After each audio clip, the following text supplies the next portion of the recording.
এমন কোন নজির নেই যে মাতৃভাষার জন্য প্রাণ দিয়েছে।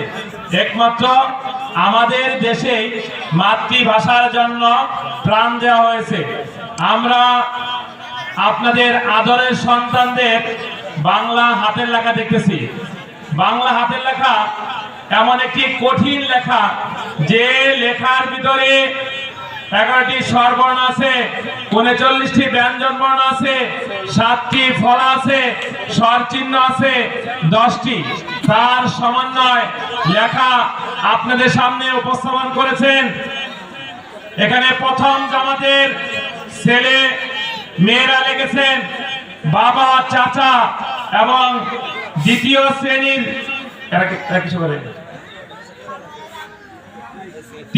দ্বিতীয় শ্রেণীর মেয়েরা লিখেছেন আজান জামাত, আর তৃতীয় শ্রেণীর মেয়েরা লিখেছেন বাংলাদেশ আমাদের দেশ। আমরা যারা হজে গেছেন তারা জানেন